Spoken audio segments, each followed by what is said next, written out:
All right, and let me go ahead and knock down that audio right there, and I think that we should be good to go now. All right, so guys, thank you for joining me here. In case you couldn't tell, I had a little bit of technology, what I guess snafu would be the right way to put it.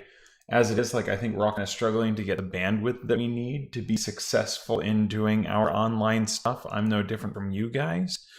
And I was having a little bit of trouble, I guess, getting the bandwidth I needed. My internet was out all day on Friday, but I'm back knocking stuff out. If you've been waiting on an email from me or feedback on an assignment, anything like that, that's really what we've been running into. So my hope is we should be in good shape here. We got this live stream coming today and then another live stream coming on Friday for questions between now and then. So if you're watching this live stream now, if you didn't get questions in, get some in and you can earn some bonus points for this next week's live stream. Which would be really cool. This week, I've got a few questions, kind of course-specific questions. You can tell some of our test anxiety has lifted. We got some broader issues as well. But I'm going to go ahead and answer these as I can, and then I guess get back to grading and coming up with what I think is cool and hopefully not terrible stuff for you guys to do related to social psychology. I know that things are a little bit up in the air right now in terms of what you should be doing. At least it can feel like that. If you haven't been already, get a chance to pop into the modules list and look at module number 2. It'll give you an idea of what you should be doing this coming week and the week after as we talk about emotion and motivation and what's called social attribution. In other words, figuring out why it is people do the stuff they do. When a person does a thing or you do something, what does that say about who you are? Does it really say anything about who you are, what kind of person you are? So we're getting into some really cool stuff here. And as you go through the material, save up questions that you can ask for the Q&A. So let's go ahead and we're just gonna jump in. I'm gonna try to hit some course specific stuff and then get into some broader topics. First, though, I want to make sure I answer questions related to the test, given that test is today. One of the first questions you can tell coming from somebody who is studying for the test this week, is there an easy way to remember all of the self-blank words like self-complexity and self-concept, since there are so many of them? Man, that's one thing about social psychologists is they're not very good at naming stuff. It seems like in the broader context of the course, every single word is going to start with social. It's social affect, social learning, social pressure, social performance. It's all social, right? And that's because we want to say specifically it has to do with other people. And then you get the same thing with self-esteem, self-monitoring, self-complexity, insert term here. But there are a couple of things you can do if you want to remember these well. The first thing you can do is just forget that word itself. They all start with self, so focus on the second word. What is self-complexity? Well, just in terms of critical thinking, we think about that term complexity. It means something is complex. What is it that's complex? It is yourself, who you are as a person. We all know some of those people who are there's one big thing to them, who they are, right? Somebody who, the best thing that ever happened to them was back in high school, right? And they just can't move past the football career they almost had. That's somebody with kind of low self-complexity compared with the other people, who always have new things going on. And in this way, we start to see somebody who's got relatively low self-complexity, one thing going on, somebody who's got really high self-complexity, they have a lot of things going on. That's kind of common sense. It's not that complex, right? Unlike the self. It's not that complex. But what will really help you remember these, self-complexity, self-concept, self-monitoring, self-control, is understanding the relationships between these. If you haven't already had a chance to check out the fake it till you make it discussion that I gave you guys, the mini lecture, it's a really good example of the way that you might want to look at these kinds of terms, that being able to identify not just what these terms are, but how they relate to each other really helps you understand the ecosystem of concepts there and how these things they function to make not just self-complexity or self-concept, but the self, who you are as a person. In fact, that whole fake it till you make it thing was something that I came up with to help me remember it better. Next question. This is a practical one. Assuming the essay is written before taking the test, about how long should it take to finish the test? The entire 50 minutes? This is a really great question because the answer really, like, it's going to be different based on who you are. The best answer I can give you is that it should take as long as you need it to take. I really don't think it should take longer than 15 minutes. And even if you were writing the essay, I don't think it should take you longer than 15 minutes. And if it were taking longer, we'd maybe want to talk about some test taking strategies and stress management strategies to make it easier for you to get through that time without suffering like performance consequences. When building a test, I tend to assume about 1.5 minutes per question for like multiple choice. So in this case, it should take you maybe 30 minutes to finish. Though realistically, what you want to do is make sure that the time you spend, you take as much as you need, but also that that time is spent well. In terms of like watching a clock and understanding like, are you wasting time? Are you using that time well? Do you have too much time? Not enough time? Like one of the best things to do is make sure that moment by moment, you're using your time effectively, the same way that when you're studying, you want to make sure that hour by hour, day by day, you're using your time effectively. That way you're not scrambling at the end. In this way, what you might want to do is make use of a strategy like the kind I like to, where I go through the test, not just like top to bottom, stopping at each question I'm not sure about, but instead to take the test like 3 times, really. Start at the top and go through as fast as you can and answer everything you can answer off the top of your head. Go with your gut. Don't change questions. Don't look anything up. Then go back up to the top, go back through again, and this time look up the answers to questions that you like feel pretty confident about, but you're not sure. And then do a third pass where you answer everything you just like have no idea about. And this way you don't get bogged down slowing yourself down, looking up answers, losing all your confidence, and you can spend that really good time up front answering questions as effectively as possible. This way you make sure not only that you're keeping the right kind of pace you need to keep, but that that time is really invested in a constructive way. A minute spent answering questions is not the same, for example, as a minute spent having a panic attack. So let's go ahead and stave off that panic attack, keep ourselves feeling really confident, and then if you do have a really bad experience in this test, reach out to me, let me know, and I can help you figure out how to make test 2 go way better than this one. Our third question about tests. For the essay portion of our exam, kind of given that same question about that I'm letting you see your prompt up front, the essay portion of our exam, do we need to use any sources, or is it just based on what we learned within this unit? You can feel free to use sources, as long as those sources really are from the unit. You can bring in other stuff, but honestly, we got to remember what the goal of a test like this is. The goal is to evaluate your knowledge from this portion of the course. So if you're integrating other information, that doesn't really show me what it is you know from this portion of the class. Feel free to reference the textbook, to reference our discussions, to reference additional readings, videos, podcasts. All that stuff is going to make your responses stronger. Moving a little bit broader from the test specifically to course material more broadly, some stuff we've discussed. I've got a really good and I think, again, practical question here. What is the easiest module we will do? I think that answer is really going to depend. Not to be like a social psychologist about it, but I think the easiest module for each of you will be the module that you find most interesting. And that'll be the easiest module because you'll find that the work that you do for it isn't actually work. You're enjoying it. You're interested in it. And I know that like that's kind of a cop-out, right? Because wouldn't you love for me to say, well, the easiest module will be weeks 5 and 6. So just like plan your vacation and don't spend any time. But if you're not spending time, if you're not putting in effort, like kind of what's the point, right? Like just don't take the class, right? So if you are in this class and you sign up for one that hopefully you signed up for because you thought it would be an interesting version of this like requirement for your degree, let's find ways to be interested, and that's really a big part of why I assign the podcasts and the videos and the other articles, is that I think these are either really good ways to clarify points and make them easier directly, or they make some of this material more engaging. So finding ways to make this stuff interesting is a really key part of making it easier. Given that, I think we are moving very quickly out of the most difficult material of the class and into areas that we're going to find more interesting. I think emotion and motivation is one of those big ones. We talk not just about like the emotions that we feel and how we're motivated, but also things like facial expressions, nonverbal communication, and how people act when they're trying to be deceitful. I mean, like, this is some cool stuff, right? So the most interesting stuff in the end will be the easiest. Related question, what module will be the hardest and the longest?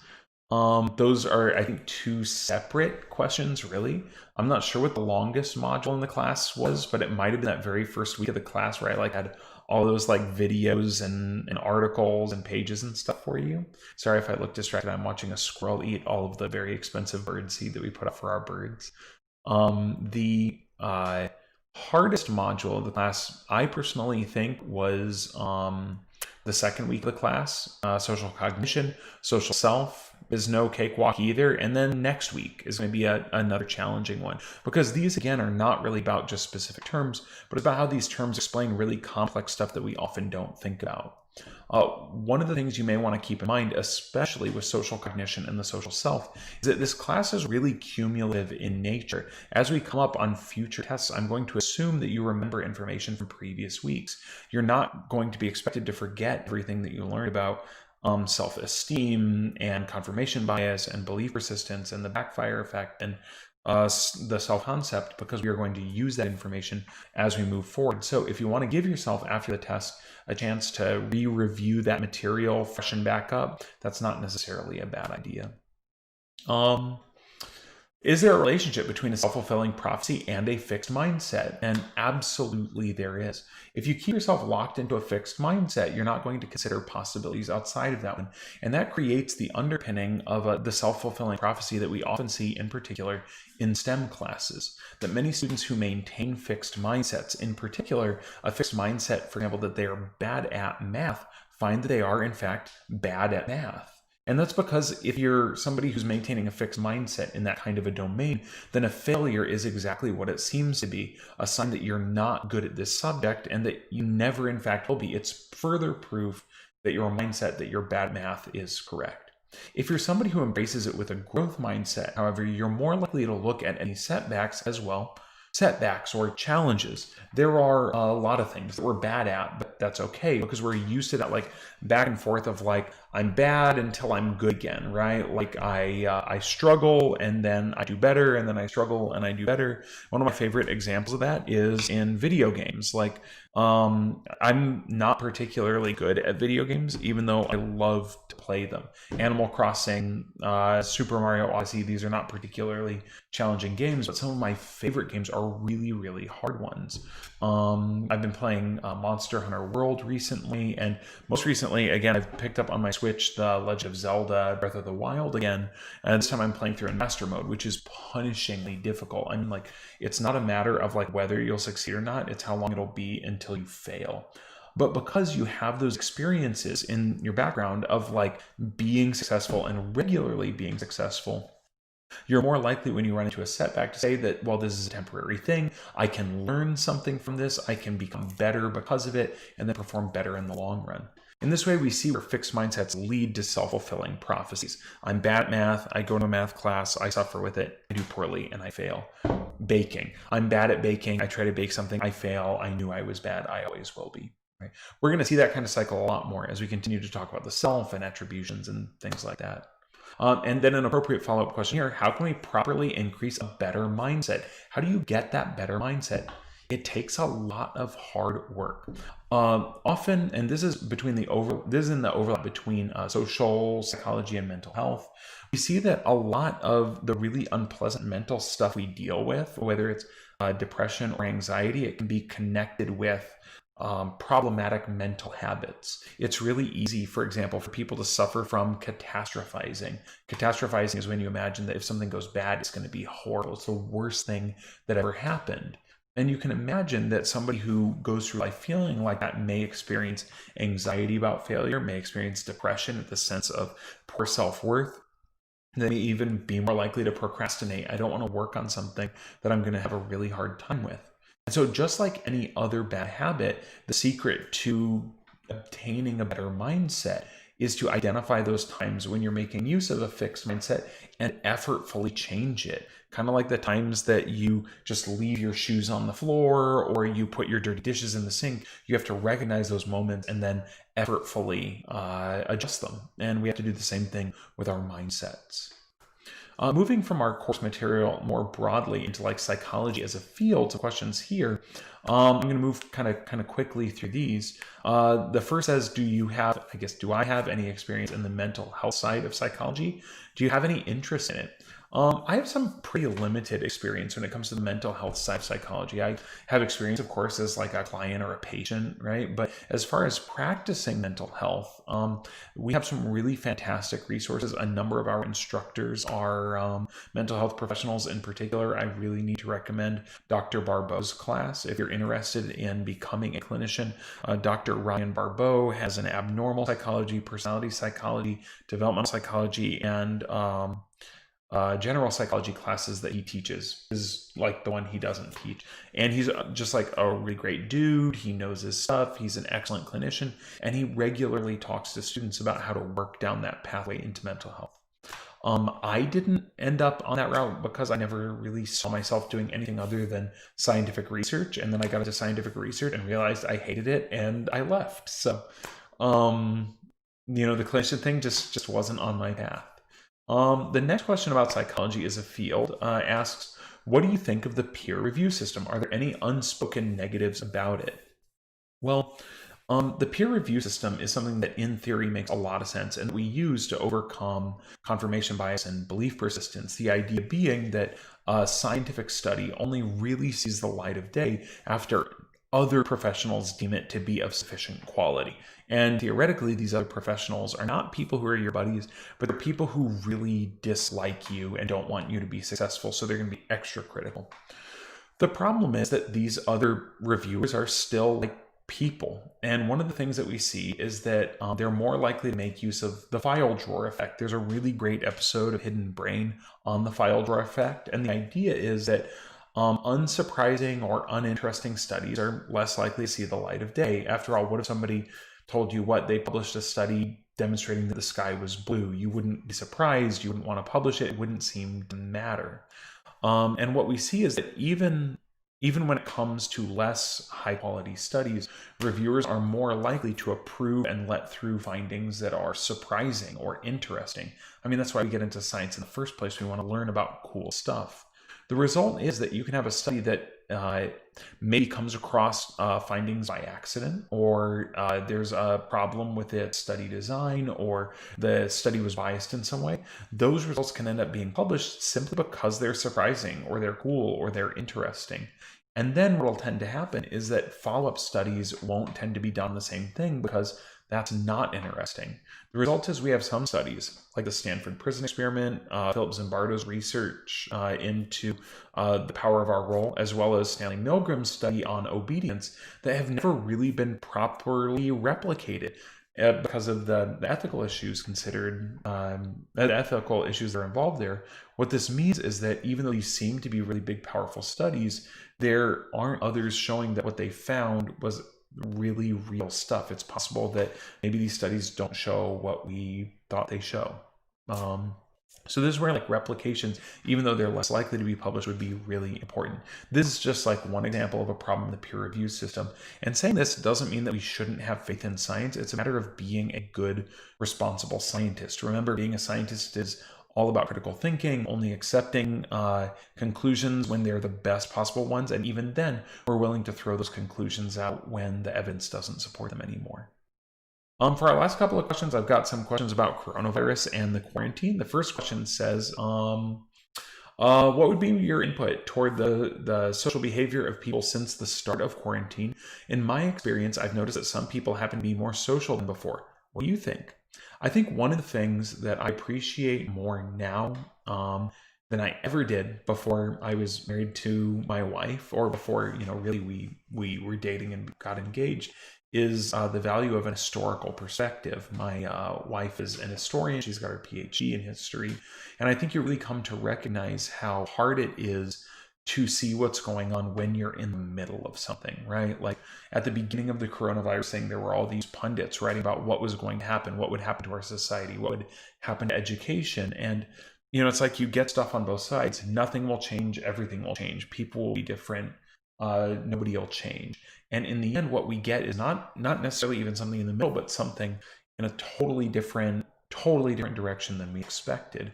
And so right now, like, I could look at my own situation and say, like, well, actually, I feel like I'm being way less social. I'm fine with that. Like, it's allowing me to stay at home. But I think the one thing we could say is that it is entirely possible that this quarantine stuff is really hard on everybody, right? There are things that we're naturally used to doing, and changing that is stressful. Any sort of change is stressful, so there's no reason this would be any different.